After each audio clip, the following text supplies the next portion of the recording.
Comment créer un site dans le logiciel Propret? Si vous êtes un administrateur et avez accès à l'onglet Site, situé dans le menu de gauche, cliquez sur Site et sur Site.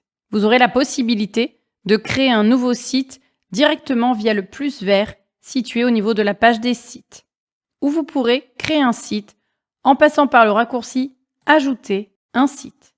Le formulaire de création du site s'affiche. Vous retrouverez différents onglets à renseigner.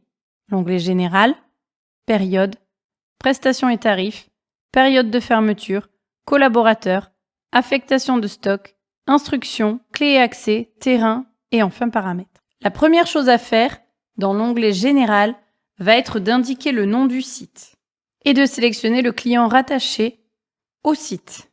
Il faudra ensuite rentrer l'adresse du site, c'est-à-dire l'adresse à laquelle vos collaborateurs vont effectuer leurs interventions. En sélectionnant l'adresse proposée par le logiciel, vous constaterez dans la partie droite de l'écran qu'un cercle rouge est apparu. Ce cercle rouge est en fait le périmètre dans lequel vos agents seront considérés comme étant sur site.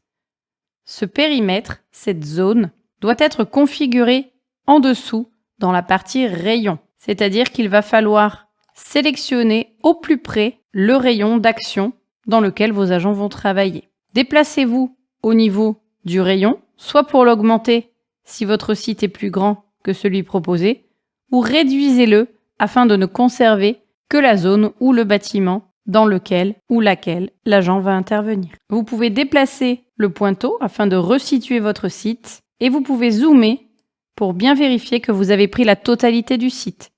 Vous pouvez également, si vous remontez sur l'écran, passer en vue satellite afin d'avoir tous les bâtiments et d'être sûr que vous ne manquez pas un morceau du site. Vous pouvez également modifier manuellement le rayon si vous le souhaitez. Vous retrouverez en dessous une partie commentaire qui vous permettra de déposer un commentaire, une note ou un mémo par rapport à votre site. Vous pouvez également ici, dans la partie supérieure droite de la fenêtre, télécharger une photo de votre site. Au niveau de l'onglet Période, via le bouton plus, vous pourrez créer des formats de période pour ce site. Par exemple, allez-vous intervenir uniquement l'été sur ce site ou sur une certaine période de l'année? Vous pouvez mettre le jour, le mois de départ, le jour et le mois de fin de période et choisir une récurrence, quotidienne, hebdomadaire, mensuelle ou ne planifier que les jours fériés. Et vous pourrez également décider de retirer ou non les jours fériés de la planification. Enregistrez bien votre format de période. En dessous, il vous faudra récupérer les prestations et les tarifs que vous avez au préalable rentrés dans la fiche client, où vous pourrez les créer de toutes pièces en utilisant le bouton plus gris situé en haut à droite de l'écran. Il est impératif d'intégrer toutes vos prestations dans vos sites pour pouvoir les planifier. Nous allons passer par le bouton vert qui va nous permettre de récupérer une prestation ou d'agence ou déjà enregistrée depuis la fiche client. Dans la partie prestations agence, vous retrouverez toutes vos prestations générales, ainsi que celles proposées par le logiciel. Nous vous invitons à passer par les prestations clients afin de récupérer les prestations que vous avez personnalisées dans la fiche client. Nous avons donc une prestation qui s'appelle nettoyage de showroom, estimée à 25 minutes 2 fois par semaine avec un mode de facturation à l'heure. En fonction de la prestation, le logiciel vous affichera une estimation de la facturation et lorsque nous aurons rentré la surface du site, il affichera une estimation de la prestation.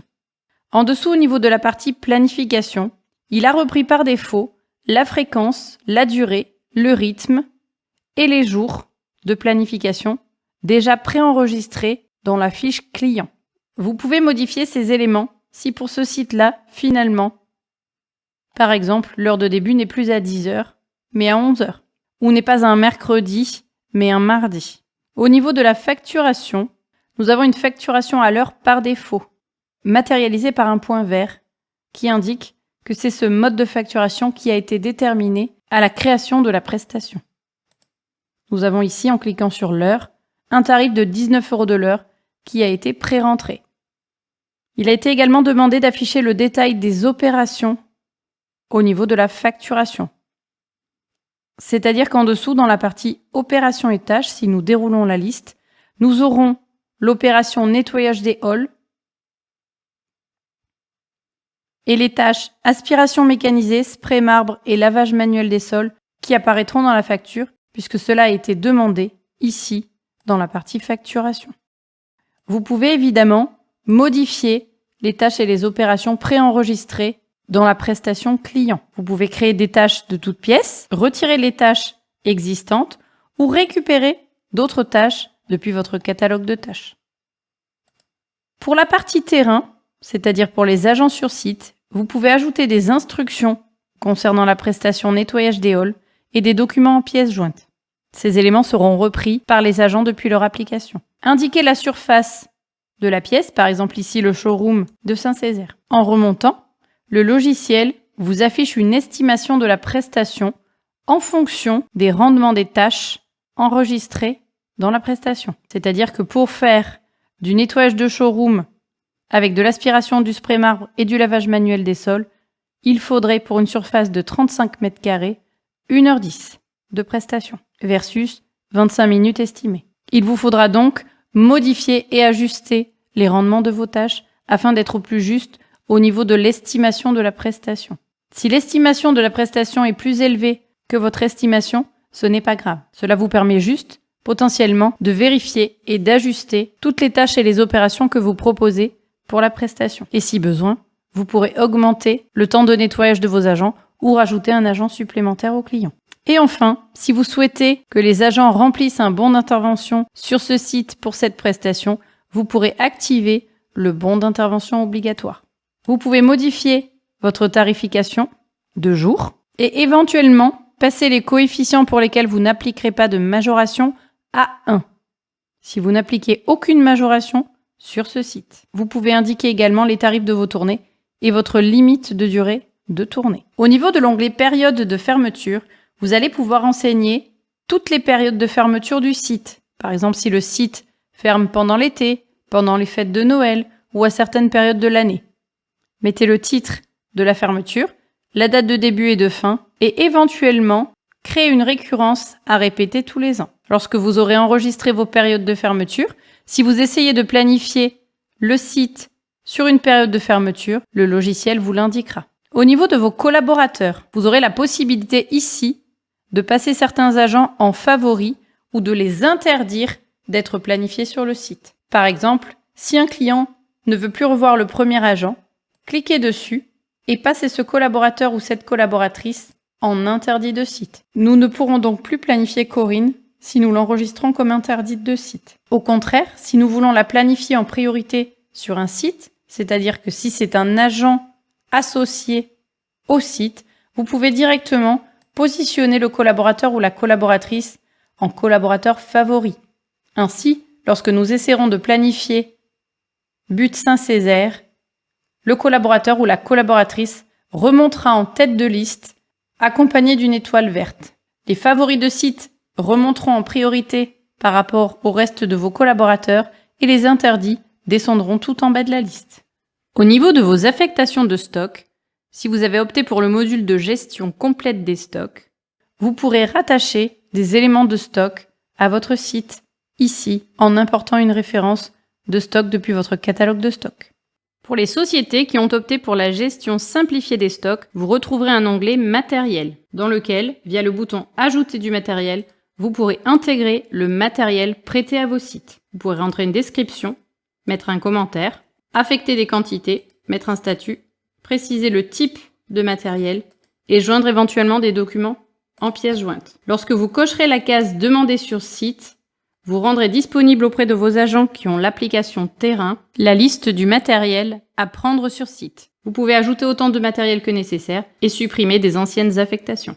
La partie instruction, clés et accès et terrain concerne uniquement la partie terrain. Vous pourrez donner aux collaborateurs qui auront un compte propre des instructions spécifiques de site et mettre éventuellement des documents pièces jointes, comme par exemple le règlement intérieur de but. Vous pouvez rajouter des numéros d'urgence de site qui viendront se rajouter aux vôtres pour vos agents. Si vous décidez de mettre en place un pointage sur un point de contrôle NFC, Vous pouvez activer le pointage à l'arrivée et ou au départ du site. Lorsque vous aurez rentré vos points de contrôle, vous pourrez choisir dans la liste proposée ici le ou les points qui vous serviront de point d'entrée et de point de sortie. Et enfin, le logiciel aura repris le droit par défaut du cahier de consignes que vous aurez mis en place dans la partie paramètres terrain. Vous pouvez personnaliser les droits d'accès à vos agents et à vos clients sur ce site. Indiquez les clés et les codes des alarmes des bâtiments à vos collaborateurs qui utiliseront la partie terrain afin qu'ils puissent rapidement rentrer dans le site. L'onglet terrain vous permettra de personnaliser vos mains courantes, vos bons d'intervention, vos bons d'audit ou votre sortie de périmètre sur ce site. Si vous souhaitez conserver vos paramètres agence, c'est-à-dire les paramètres terrain que vous avez enregistrés dans les paramètres terrain, vous pouvez conserver vos paramètres agence. Sinon, décochez les paramètres agence et personnalisez les éléments, comme par exemple vos mains courantes. Et enfin, dans la partie paramètres, vous pourrez personnaliser si vous souhaitez qu'il y ait un envoi automatique des rapports de main courante au client le lendemain d'une intervention. Si vous voulez envoyer les bons d'intervention de manière automatique le lendemain d'une prestation ou les envoyer directement à la fin de l'intervention. Vous pouvez également activer ou non les envois automatiques de vos bons d'audit et contrôle. Conservez bien l'événement service non débuté actif afin d'être prévenu que l'agent n'a pas démarré son service sur le site. Et enfin, n'oubliez pas de valider, d'enregistrer votre site afin de pouvoir bien sûr le planifier. Vous retrouverez votre site dans la liste de vos sites. Vous pourrez consulter votre fiche ou la modifier en cas de besoin.